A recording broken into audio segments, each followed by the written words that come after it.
So last video I showed you how to center and pull a wall, and I know that's going to be tricky, but like I said, throw 100 and all that. So today I'm going to show you how to do what not to do. So it'll be a little, show a few faults, show a few things that can go wrong, and hopefully by making you aware of them, then you can avoid doing them too. Okay, first thing is when you get a wheel head, you should clean it with a damp sponge, not a wet sponge, so the surface is damp, not wet. So really wring the sponge out tight and then just drag the sponge across the surface so it leaves a sort of residual dampness rather than a wet area. And then the most important thing is with the ball of clay, you want to make sure it's completely round and your hands are dry, so rub them and get any moisture off.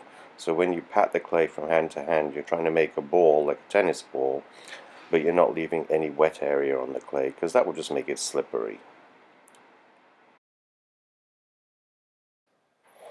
Okay, one of the big mistakes that people make when they're starting up doing pottery is you get that big block of clay and you cut it up and you get all these little blocks of clay, and they try putting those on the wheel because I do it, and so you really have to bang it into a ball, because if you're a beginner, centering a square into a round means you've got to put a huge amount of pressure on it, and so it's much quicker for you to actually take each ball of clay and just bang it into a complete round, so there are no corners, no creases in it. You don't want to trap any air in it, and make sure you do it with your hands totally dry, so the water, there's no surface water on the clay at all. And then make sure the wheel head is really clean, and you dry it with a damp sponge just to make sure it's clean, and then paddle your piece of clay down on the surface just by flat hand slapping it, and keep it into a sort of roundish pancake. Don't flatten it completely, and it should be firmly set on the wheel. If you don't do it properly and you have water on your wheel head, the clay is slippery like that. It will just slip right out of your hands because there's too much water. When you actually adhere this to the wheel head, the clay has to be dry, and so don't do this if your sponge has lots of water on it. It's supposed to be a dry sponge, and you can kind of make sure that your apron is clean. You could even roll the piece of clay across your apron. But you have to make sure it's a dampened wheel head, not wet, and the clay is dry, and then tap it down like this, and then you get a good adhering.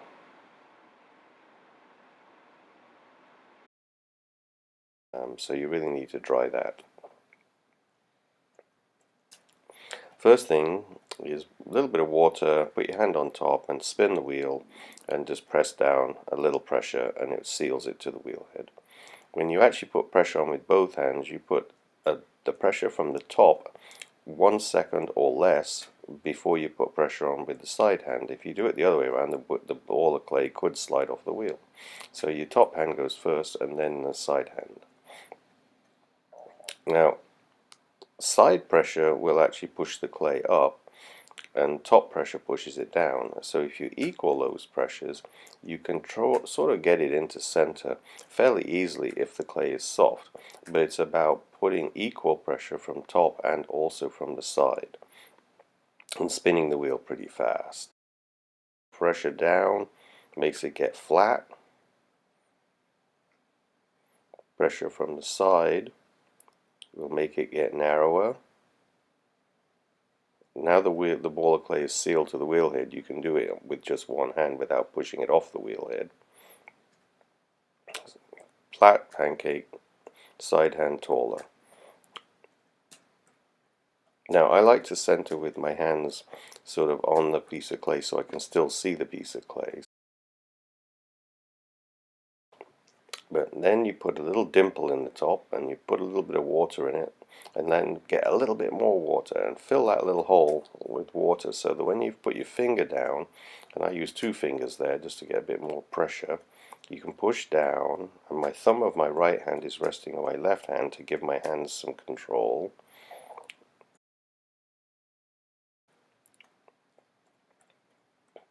And you don't keep pressing if the clay dries out. You have to let go slowly, and that's always important because the wheel is spinning pretty fast at this point, so you can dry the clay quite quickly, especially with your outside hand. In the inside there's a pool of water to keep your finger lubricated.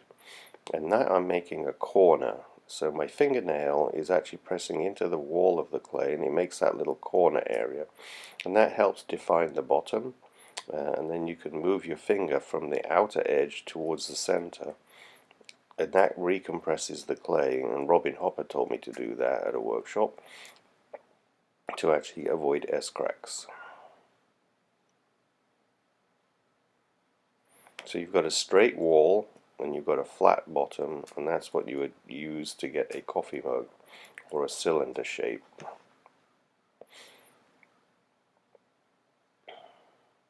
Okay, you're going to work on the other side of the clay at this point. So now we're pinching the clay and we're pulling the fingers up the wall. In one revolution you should be one finger height higher up the wall. So you slow the wheel down at this point so you can count the revolutions. But basically, if you press with your right hand only, you can make the piece get narrower. Just one revolution, one finger width higher up. You're chasing the wet spot that's above your finger. And when you put water on, make sure it goes down the wall on the inside and the outside. So this is again where you actually just put pressure on, and you on the outside, and you can see it will get narrower. And that's because the clay is a liquid, like I've talked about. It actually will follow where you push it. If you put pressure on with the inside fingers and the outside fingers, and you angle the fingers at 45 degrees, the fingertips, the water and the actual clay hits your fingers, and it will just lift above your fingers just because of the angle of your fingers. And if you stay in one spot, it will simply push right through the clay. So you've got to keep your fingers moving up the wall, count the revolutions. You'll get used to it, it'll be instinct for you eventually, but basically count the revolutions and make sure you're one finger width higher up as the clay rotates. You can see the dry spot being created, and I'm chasing the wet spot above my fingers. When you get to the top, put your finger down on the rim and flatten that rim. The rim's important. I don't know, it puts you off sometimes if you start making a rim that's going up and down. You can just flatten it down a little bit, and it becomes a little bit more in control.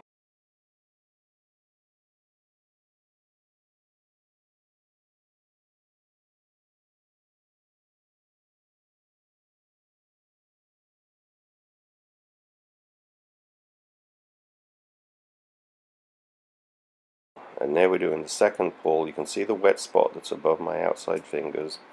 So one revolution, I'm a touch higher up, and I keep on that wet spot.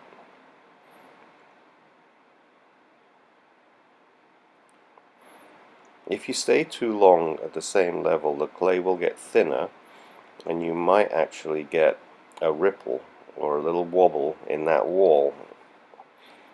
So you've got to time this just right. See the ripple coming there? That's one of those subtle mistakes that you don't know you've made until you've made it. But basically it's because staying on that little spot at the bottom just that bit too long and made it a bit thinner. Now this is a mistake that you can recover from, so it's not the end of the world if this happens, but it involves a metal rib. So you've got to have a little guts, and you push your hand inside there and you put the metal rib on the outside so it will hit the bump of the ripple each time the piece rotates. Now your inside hand has to be really wet when you put it inside there, and the metal rib will drag the water off the outside, but it actually makes it go back into a centered wall. And the issue is that you will always have a thin spot there, and that was just because you spent 1 or 2 revolutions more in that little level and made the clay get a little thin. If your finger's dry when you're doing that and the wall is a little thin, it'll literally tear the pot. I mean, the wall will tear and you will lose the piece.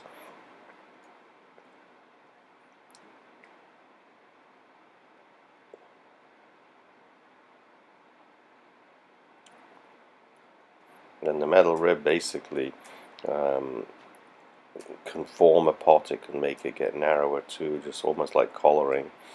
But you can actually make a piece get wider. You can actually push it in a little, narrower. But you just have to be very gentle, and your inside hand has to be really moist. And the wheel, you can see, is going much slower now. Probably 1 revolution a second at this point. But from that little mistake, where we could have actually had a wobbly pot, we saved it by using the metal rib.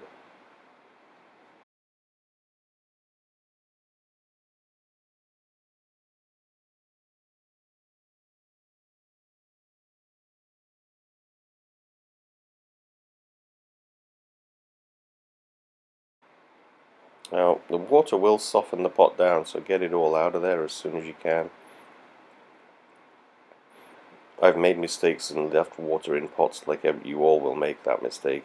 And what it does, it just kind of makes the bottom crack later on, because the bottom is so wet.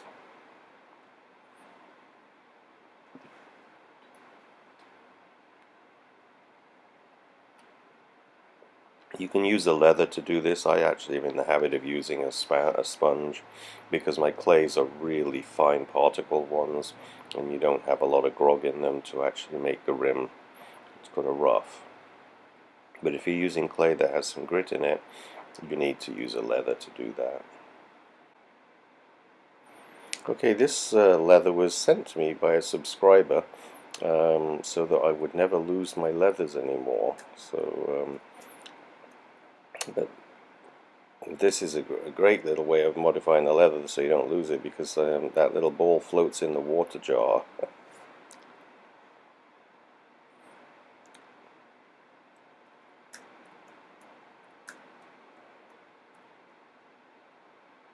And then the wooden tool actually puts a foot in the piece.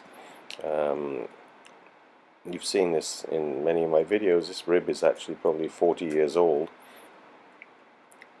And they sell ribs similar to it today. They're a little too sharp, so I always sand them down to the right shape. But that doesn't really need trimming. If you actually cut this off the wheel, allow it to dry, you could literally use a sponge and just sponge the bottom of your mug, and you wouldn't need to trim it. And I like trimming, so it's not an issue for me. I just want to trim anyway.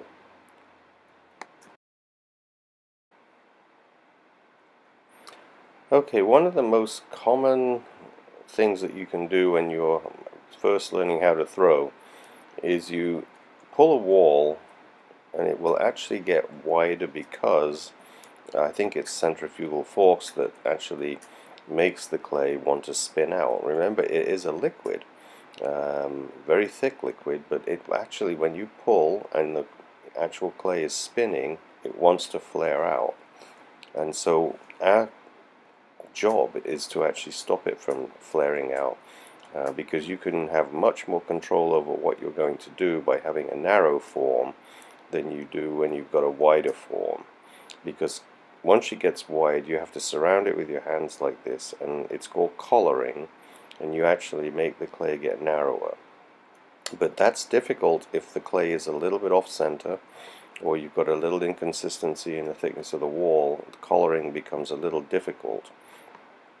But try and learn how to do this, because each time you pull the wall up taller, if you keep getting it wider, you should always collar it a little bit just to narrow it before you do the second pull.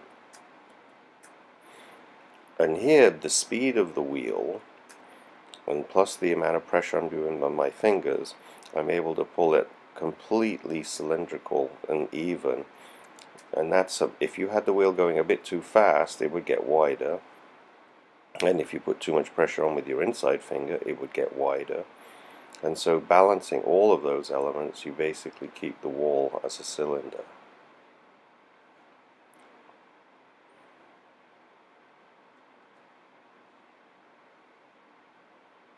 Okay, make sure the wheel is going slow and your inside hand is really well lubricated when you do the wall smoothing on the outside with the metal rib.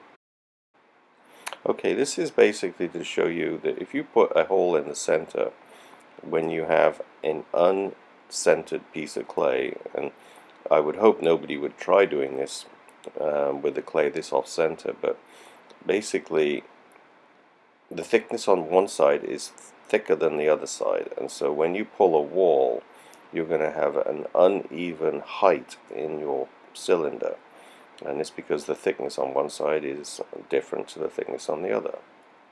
You can still pull a wall, but you will always end up with this piece of clay that's a bit taller on one side than the other, and it's just because you've got more clay to deal with on that one side. This is a problem I've seen a lot of people have, but they always, if you learn how to use the pin for cutting the rim down, you can always save the piece when you have this issue. But it's just because you didn't center the clay. So hopefully after you've thrown your first 100 pieces of, well, first 100 coffee mugs, you won't have this issue again. But can you see how it's wobbling up on one side and down, a bit higher up basically.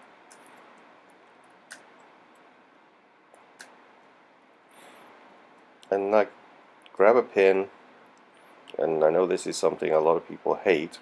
The pin has to be really sharp and very thin. I've seen some needles that come that are a little bit too thick, but buy the ones that are very thin, and then put your fingertip opposite the pin, and just judge how far down you have to go. You should be down about an eighth of an inch lower than the low point of the rim, and that way you can lift it.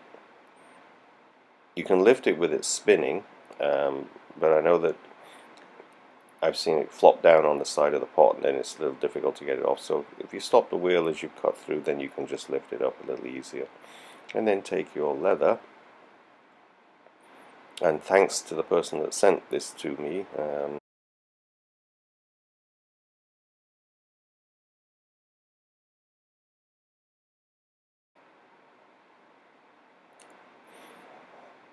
okay, the issue that I'm going to show here is that when people are throwing and pulling a wall, they will often let go in the middle of the wall, and they will sometimes put a hole that's slightly off center. They won't be, they're not secure in the wheel position, they're kind of moving around. You have to have total support by resting your elbows in your hips and your arm across the wheel splash rim, and you have to make sure you have a very steady kind of touch on the clay. No wobbling like this. Basically your fingers should go down in the center and then form the base, and you can then form the wall. But because of all the wobbling that I've just done in that area there, this piece of clay is uneven in thickness on the bottom of the piece, and it means we've got different thicknesses of clay being pushed from the bottom to the wall, and so our consistency of the wall is totally wrong. And so when we do the pull, we end up with this up and down of the rim again, and it's because we weren't very steady in our preparation for pulling the wall. We can still pull a wall, but we will end up with the same problem again, where the actual rim will have to be trimmed using the needle.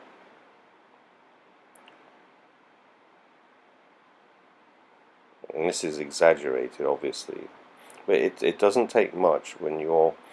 If you let go in the middle of a pull, you allow your finger to dry too much, any of those issues will create an uneven thickness in the wall, so that when you make a pull, you'll end up with a taller side than the other. And the only way to deal with it is to trim it off with a needle.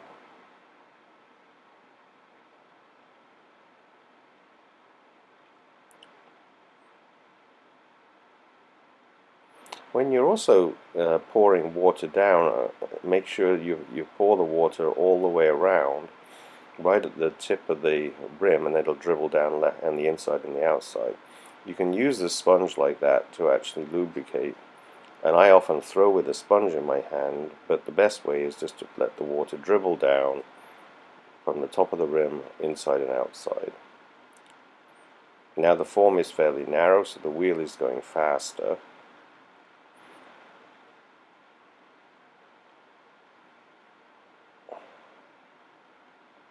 So you can see how uneven the rim is. So this is really exaggerated, but I know my students in my classes, this used to happen frequently. Now, the wall is still going to be thicker on one side and thinner on the other, just because of our preparation for pulling the wall, but we were able to save the piece by trimming it off.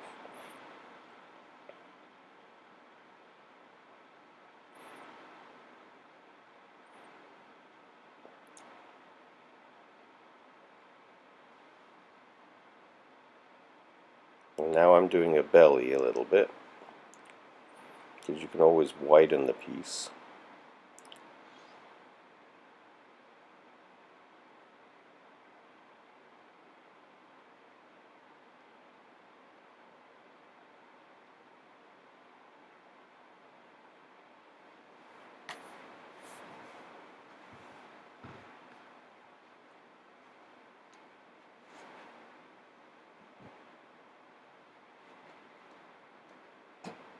And put the foot in with the wooden tool.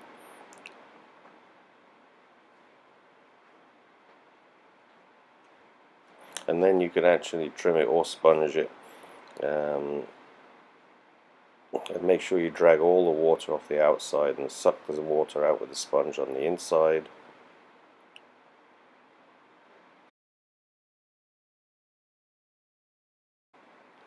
Okay, if you get your wheel head perfect and it's dampened but not wet, you can throw the clay down in a ball and then just instantly sort of push down like that, and it will center.